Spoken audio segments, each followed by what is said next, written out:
ರಾಜ್ಯದಲ್ಲಿ ಒಂದು ವಿರೋಧ ಪಕ್ಷ ವಿರೋಧ ಪಕ್ಷ ತೋರ್ಗಾಣಿಕೆ ವಿರೋಧ ಪಕ್ಷ ಆಗಬಾರ್ದು. ಏನೇನು ತಪ್ಪಾಗಿದೆ ಮುಖ್ಯಮಂತ್ರಿಗಳಿರ್ಬೋದು, ಉಪಮುಖ್ಯಮಂತ್ರಿಗಳಿರ್ಬೋದು, ಸರ್ಕಾರದ ಯಾವುದೇ ವ್ಯಕ್ತಿಗಳ ಬಗ್ಗೆ ನೀವು ಇಂತಿಂತ ತಪ್ಪು ಮಾಡ್ತಿದ್ದೀರಿ, ಆ ಬಡವರ ಬಗ್ಗೆ, ಆ ಹಿಂದುಳಿದವ್ರ ಬಗ್ಗೆ, ಆ ದಲಿತರ ಬಗ್ಗೆ, ಕಾಂಟ್ರಾಕ್ಟರ್ಗಳು ಎಷ್ಟು 1000 ಕೋಟಿ ಬಾಕಿ ಇದೆ ಅಂತ ಹೇಳ್ತಿದ್ದಾರೆ. ಯಾಕೆ ಕೊಡ್ತಾ ಇಲ್ಲ? ದುಡ್ಡಿಲ್ವಾ? ಕಾಂಟ್ರಾಕ್ಟರ್ ಹೇಳ್ತಾ ಇದ್ದಾರೆ 60% ಕಮಿಷನ್ ತಿಂತಾ ಇದ್ದಾರೆ ಇವರು, ಅದಕ್ಕೆ ಉತ್ತರ ಇಲ್ಲ.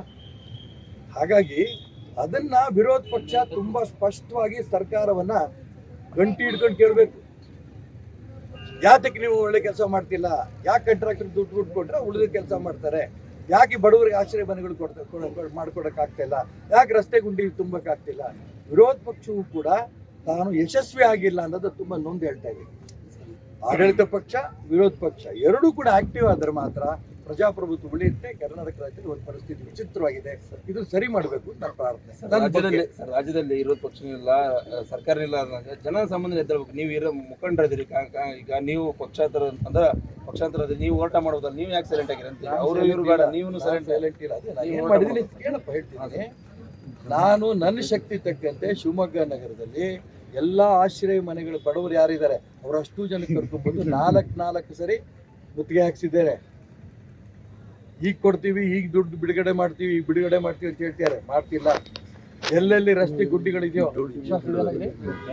ಕಾರ್ಪೊರೇಟರ್ ಅವ್ರ ಕ್ಷೇತ್ರದಲ್ಲಿ ಎಲ್ಲ ಕಡೆ ಗುಂಡಿ, ರೋಡೆಲ್ಲ ಬ್ಲ್ಯಾಕ್ ಮಾಡಿದ್ವಿ.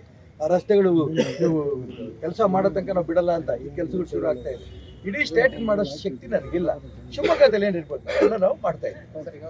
ಬಿಜೆಪಿ ಕಾರ್ಯಕರ್ತರು ಅಪೇಕ್ಷೆ ಪಡ್ತಾ ಇದ್ದಾರೆ ಸರ್, ನಮ್ಮೆಲ್ಲ ನಮ್ಮ ನಾಯಕರು ವೀಕ್ ಆಗಿರೋದ್ರಿಂದ ಬಿಜೆಪಿ ನಾಯಕರು ಅಪೇಕ್ಷೆ ಪಡ್ತಾ ಇದ್ದಾರೆ. ಬರ್ತಿದ್ದಣ ವಿಪಕ್ಷದ ಪರನೋ ವಿರುದ್ಧನೋ ಅದನ್ನು ಹೇಳ್ತೀನಿ. ನಾನು ಹೇಳಲ್ಲ, ನನಗೇನ್ರಿ ಈಗ, ನನಗೆ ಮೈ ತೊಳೆದ ದೇವ್ರು ನಾನು, ನನ್ಗೆ ಯಾರ್ದು ಮುಲಾಜಿಲ್ಲ. ಈಗ ಆ ಮುಲಾಜಿಲ್ಲ ಅನ್ನೋ ಉದ್ದೇಶಕ್ಕೇನೆ ಒಂದು ಸಿದ್ಧಾಂತಕ್ಕೋಸ್ಕರ ಹೊರಗಡೆ ಬಂದಿರೋದು ನಾನು ಅಧಿಕಾರ ಇರಬೇಕು ಅಂದ್ರೆ ಏನ್ ಬೇಕಾದ್ರೂ ಮಾಡ್ಕೊಂಡು ಹೋಗ್ಬೋದು.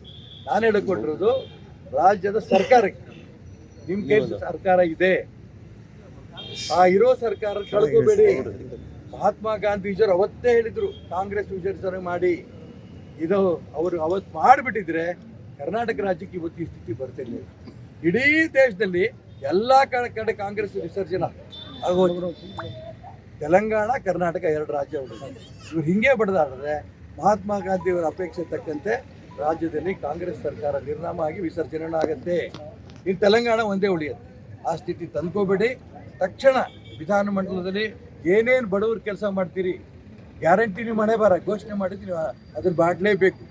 ಅದರಿಂದ ಹಿಂದೆ ಹೋಗಕ್ಕೆ ಬರಲ್ಲ. ಹಿಂದೆ ಹೋದ್ರೆ ಜನ, ಹೆಣ್ಮಕ್ಳು ಎಲ್ಲರೂ ಕೂಡ ನಿಮ್ಮನ್ನೇನು ಚೀತು ಅಂತಾರೆ, ಅದು ಹಿಂದೆ ಹೋಗಕ್ಕೆ ಬರಲ್ಲ. ಆದರೆ ಯಾವ ದುಡ್ಡಲ್ಲಿ ರಾಜ್ಯದಲ್ಲಿ ಈ ರೀತಿ ಗುಂಡಿಗಳು ಮುಚ್ಚಿ ರಸ್ತೆಗಳು ರಿಪೇರಿ ಮಾಡ್ತೀರಾ? ಯಾವ ದುಡ್ಡಲ್ಲಿ ಆಶ್ರಯ ಮನೆ ಮಾಡಿ? ಕೇಂದ್ರ ಸರ್ಕಾರ ದುಡ್ಡು ಬಂದಿದೆ, ಅದನ್ನು ಬೇರೆದಕ್ಕೆ ಬಳಸ್ಕೊಂಡಿದ್ದೀರಿ. ಆಶ್ರಯ ಮನೆಗಳದ್ದು, ಪರಿಶಿಷ್ಟ ಜಾತಿ ಪರಿಶಿಷ್ಟ ವರ್ಗಗಳ ದುಡ್ಡು ಕೂಡ ತಗೊಂಡ್ಬಿಟ್ಟಿದ್ದೀರಿ. ದೇವಾಲಯ ದುಡ್ಡು ತಗೊಂಡಾಗಿದೆ. ಮತ್ತೆ ಹೆಂಗೆ ಈ ಅಭಿವೃದ್ಧಿಗಾರ ಹೆಂಗೆ ಮಾಡ್ತೀರಿ? ಒರಟು ಉತ್ತರ, ಭಂಡು ಉತ್ತರ ದಯವಿಟ್ಟು ಕೊಡಬೇಡಿ. ನಾನು ಮುಖ್ಯಮಂತ್ರಿಗಳಿಗೆ, ಉಪಮುಖ್ಯಮಂತ್ರಿಗಳು ಹೇಳಕ್ಕೆ ಇಷ್ಟಪಡ್ತೇನೆ. ಇಂಥ ದುಡ್ಡು ತರ್ತೇವೆ.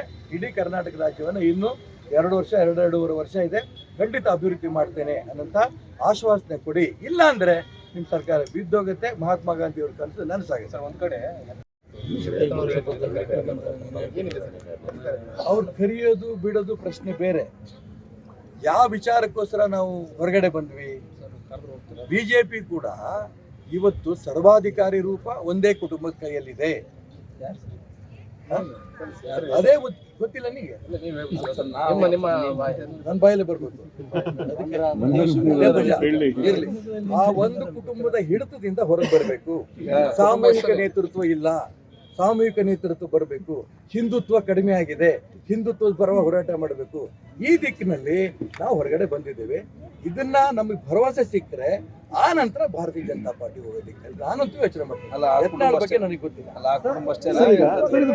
ಪಕ್ಷದ ವರಿಷ್ಠರು ಕೂಡ ಇದ್ರ ಬಗ್ಗೆ ಒಂದು ಸ್ವಲ್ಪ ಅವ್ರು ವಿಚಾರ ಮಾಡಿಲ್ಲ ಅಂತ ಇರ್ತಾರೆ. ಒಂದೇ ಕುಟುಂಬದಲ್ಲಿ ಕೊಡೋದ್ರಿಂದ ಗೊತ್ತಿದ್ದಿದ್ರೆ ಹಿಂದುತ್ವ ಕಡಿಮೆ ಆಗಿದೆ ಅನ್ನೋದು ಪಕ್ಷ ಗಮನಿಸ್ತಾ ಇಲ್ಲ ಸರ್, ಗಮನಿಸ್ತಾ ಇಲ್ವಾ? ಬಿಜೆಪಿ ಅಷ್ಟು ಶಕ್ತಿ ಯಾರಿಗೆ ಪ್ರಶ್ನೆ ಕೇಳ್ಬೇಕು ಅವ್ರಿಗೆ ಕೇಳು. ಬಿಜೆಪಿ ಶಕ್ತಿ ಇದೆಯಲ್ಲ ನನಗೆ ತಾವು ಕೂಡ 40 ವರ್ಷ ಇದ್ದಂತ